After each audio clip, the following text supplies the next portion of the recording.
selamat datang dalam video pembelajaran nilai ASN berakhlak. Kami dari kelompok 1 akan membahas sosok tokoh nasional yang kami nilai mampu mengaktualisasikan nilai-nilai dasar ASN, yaitu Profesor Dr. Mahfud MD. Mahfud MD merupakan tokoh nasional yang pernah menjabat sebagai Menteri Koordinator Bidang Politik, Hukum, dan Keamanan, Ketua Mahkamah Konstitusi, akademisi dan guru besar hukum tata negara. Beliau dikenal sebagai figur yang memiliki integritas tinggi, keberanian dalam menegakkan hukum, serta konsisten menjaga nilai-nilai demokrasi dan keadilan di Indonesia. Melalui video ini, kami akan mengulas bagaimana nilai berakhlak tercermin dalam karakter kepemimpinan dan perjalanan karir beliau, dengan merujuk pada panduan perilaku ASN. Nilai pertama yang tercermin dalam sosok Mahfud MD adalah berorientasi pelayanan. Sebagai pejabat publik, beliau sudah menempatkan kepentingan masyarakat sebagai prioritas utama. Dalam berbagai pernyataan publik, Mahfud MD sering menegaskan bahwa hukum harus hadir untuk memberi rasa keadilan bagi masyarakat. Hal ini selaras dengan panduan perilaku ASN, yaitu memahami kebutuhan masyarakat, memberikan pelayanan yang responsif, menunjukkan sikap empati terhadap kepentingan publik. Selain itu, beliau juga mencerminkan nilai akuntabel. Dalam menjalankan tugasnya, Mahfud MD dikenal transparan dan berani mempertanggungjawabkan kebijakan pemerintah secara terbuka kepada masyarakat. Beliau sering menyampaikan penjelasan kebijakan secara langsung melalui forum publik maupun media sosial, sehingga masyarakat memperoleh informasi yang jelas dan akurat. Dan ini sesuai dengan kode etik ASN, yaitu melaksanakan tugas secara jujur dan bertanggung jawab, menggunakan kewenangan secara tepat, menghindari penyalahgunaan jabatan. Nilai berikutnya adalah kompeten. Profesor Mahfud MD memiliki latar belakang akademik yang sangat kuat di bidang hukum tata negara. Gelar guru besar yang beliau miliki tentu menjadikannya syarat pengalaman dari berbagai macam lini sektor pemerintahan. Di bidang legislatif, beliau pernah menjadi anggota DPR RI. Di bidang eksekutif, beliau pernah menjadi Menteri Pertahanan dan juga pernah menjadi Menko Polhukam. Sedangkan di bidang yudikatif, beliau pernah menjadi Ketua Mahkamah Konstitusi. Ini tentu menjadikan beliau satu-satunya orang yang memiliki kompetensi dalam hal ketatanegaraan kita, baik di bidang legislatif, eksekutif maupun yudikatif dengan konsep res politika. Sudah sangat tentu kompetensi yang beliau miliki juga sering ditularkan dalam diskusi-diskusi ketatanegaraan maupun diskusi hukum yang berkembang dengan isu-isu kontemporer yang sedang hangat terjadi. Beliau sering dijadikan sebagai pakar dalam memberikan pandangan dan juga point of view terkait dengan isu-isu ketatanegaraan. Hal ini sangat sesuai dengan panduan perilaku ASN, yaitu kompeten, sehingga kita harus terus mengembangkan kompetensi dan bekerja sesuai dengan keahlian dan profesionalitas. Tentu untuk memberikan hasil kerja terbaik, karena kompetensi itu akan sangat dibutuhkan dan akan sangat berarti bagi seorang ASN. Kita bisa mencontoh Profesor Mahfud MD dengan kompetensinya yang sangat banyak dan sangat meluas, sehingga kita sebagai ASN bisa menerapkan dan juga mencontoh dengan memiliki kompetensi yang kompleks dan kompetensi yang menyeluruh.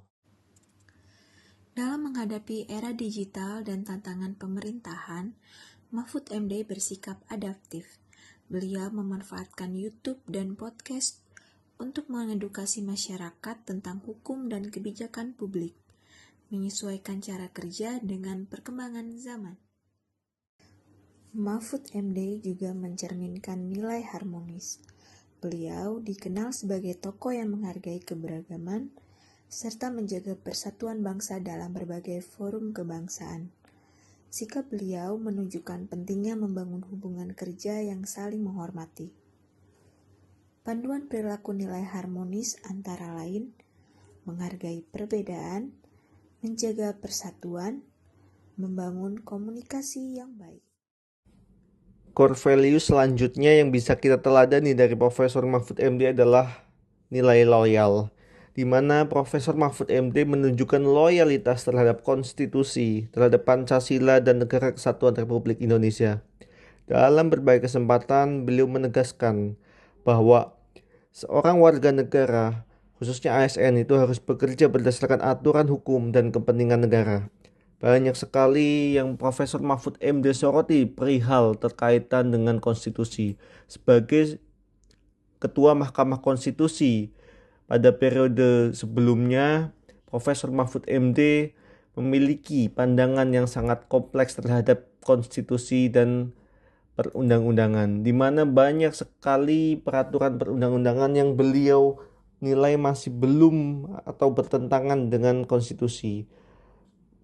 Mindset dan juga pemikiran beliau adalah bagaimana Pancasila itu bisa diterapkan dan diinternalisasi dalam peraturan perundang-undangan yang ada di Indonesia, karena Pancasila adalah kesepakatan nilai luhur yang dimiliki oleh bangsa Indonesia yang harus terus dijunjung tinggi, harus dipercayai, dan harus terus dikuatkan nilai dan juga keberadaannya dalam kehidupan bernegara. Itu menunjukkan nilai loyalitas yang sangat tinggi terhadap konstitusi Pancasila dan Negara Kesatuan Republik Indonesia, yang tentunya ini sangat tercermin dalam nilai loyal ASN untuk kita bisa setia kepada Pancasila dan Undang-Undang Dasar 1945, menjaga nama baik instansi dan juga negara, dan tentu mendukung kebijakan pemerintah yang sah selama tidak bertentangan dengan hukum dan aturan yang berlaku. Nilai terakhir adalah kolaboratif. Mahfud MD menekankan pentingnya kolaborasi antara pemerintah, masyarakat, dan pemangku kepentingan lain untuk mencapai tujuan bersama. Pendekatan ini memastikan keputusan yang efektif dan inklusif. Hal ini selaras dengan panduan ASN, yaitu membangun kerjasama, bersinergi lintas sektor, dan mengutamakan kepentingan bersama. Begini kalau substansi, boleh apa tidak? Jawab ya atau tidak. Kan tidak boleh tanya begitu. Itu harus ada konteksnya dong. Kesus tidak bilang boleh, boleh katanya. Ini yang saya lihat. Kalau boleh sebutkan pasalnya, boleh kok harus ada pasalnya. Kalau boleh tuh tidak perlu pasal. Misalnya saya tanya ke Pak Beni, Pak Beni boleh tidak saya ke kamar mandi sekarang? Boleh, mana pasalnya? Tidak ada, karena boleh. Kalau dilarang baru ada pasalnya. Di mana dalilnya? Nah, sekarang bukan bahasa Arab, bahasa Latin. Nolum delictum nola punasine previa lege punali. Ini dalam hukum pidana. Tidak ada satu kesalahan, tidak ada sesuatu yang dilarang itu sampai ada undang-undang yang melarang lebih dulu.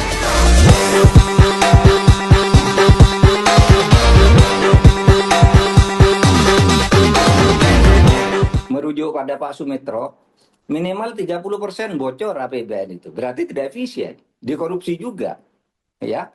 Sehingga efisiensi itu harus menjadi program andalan. Tapi persoalannya